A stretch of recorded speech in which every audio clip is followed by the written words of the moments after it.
Hi friends, welcome back to my channel. இன்றைக்கி நம்ம பார்க்க போகிற வீடியோ என்ன பார்த்தீங்கன்னா, உங்கள் வீடு கோவிலுக்கு அருகே இருக்கா? கோவிலோட நிழல் உங்கள் வீட்டு மேலே விழுதா? அப்படி இருந்தால் நல்லதா கெட்டதா? வாங்க இன்னைக்கு அதை பற்றி தெரிஞ்சுக்கலாம். வாஸ்து சாஸ்திரம், கட்டிடக்கலை மற்றும் இயற்கை வாழ்வின் பழங்கால இந்திய தெய்வீக அறிவியல் நமது சுற்றுப்புறங்களில் நேர்மறை அல்லது எதிர்மறை அலைநீளத்தை தூண்டும் பல்வேறு விதிகளை கோடிட்டு காட்டியுள்ளது.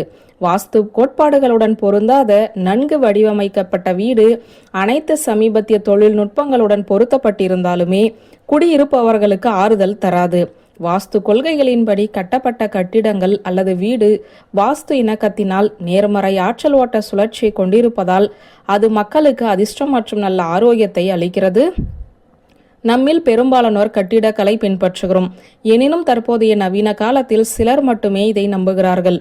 ஆனால் புதியதாக வீடு கட்டுபவர்கள் கட்டிடக்கலை விதிகளையும் நுட்பங்களையும் பின்பற்ற வேண்டும். மேலும் வாஸ்துப்படி வீடு கட்டுவது, வீட்டில் பொருட்களை அமைப்பது செய்யப்படுகிறது. இதை வாஸ்து ரீதியாக செய்தால் எந்த பிரச்சனைகளும் இருக்காது என நம்பப்படுகிறது. இதற்கிடையில் உங்கள் வீடு கோவிலுக்கு அருகில் உள்ளதா? கோவிலின் நிழல் உங்கள் வீட்டில் விழுவது நல்லதா என்பதை பற்றி தான் பார்க்க போகிறோம். வாஸ்து கோட்பாடுகளின்படி ஒருவர் கோவிலுக்கு அருகில் ஒரு வீட்டை வாங்குவது அல்லது கட்டுவது பரிந்துரைக்கப்படவில்லை. ஆனால் ஒரு வீடு அல்லது கட்டிடம் ஏற்கனவே கட்டப்பட்டிருந்தால் அல்லது வாங்கப்பட்டிருந்தால் ஒரு கோவிலுக்கு அருகில் உள்ள வீட்டுக்கு சில வாஸ்து பரிகாரங்கள் உள்ளன. ஒரு கோவிலுக்கு அருகில் வாழும்போது 3 அடிப்படை வாஸ்து விதிகள் உள்ளன. கோவிலின் நுழைவாயிலிருந்து குறைந்தது 25 மீட்டர் அல்லது 80 அடி தூரத்தில் உங்கள் வீடு இருக்க வேண்டும். குறிப்பிட்ட தூரத்தை விட குறைவாக இருந்தால் வீட்டின் குடியிருப்பவர்களுக்கு நல்லதல்ல என்று சொல்லப்படுகிறது.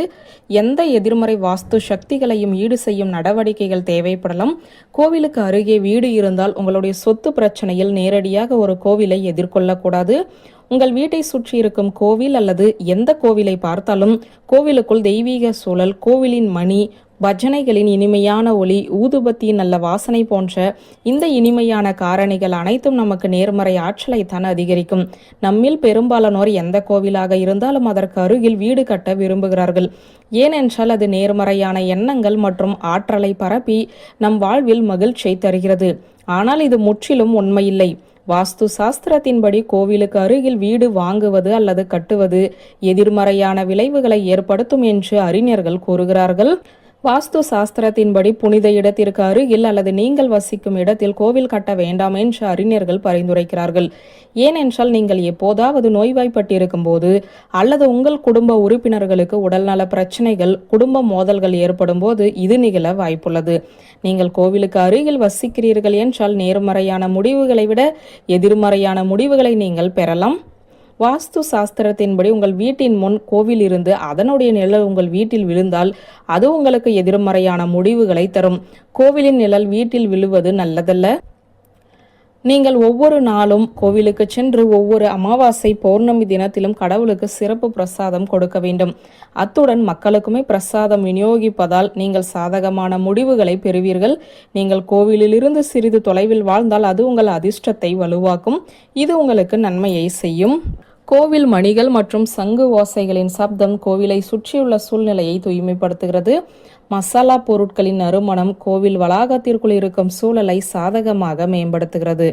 இந்த நேர்மறை ஆற்றல் ஓட்டம் நம் கோவிலுக்குள் நுழைந்தவுடன் நம் மனதில் நேரடி தாக்கத்தை ஏற்படுத்துகிறது. வியூவர்ஸ், இந்த வீடியோ உங்களுக்கு பிடித்திருந்த லைக், கமெண்ட், ஷேர் பண்ணுங்க. நன்றி.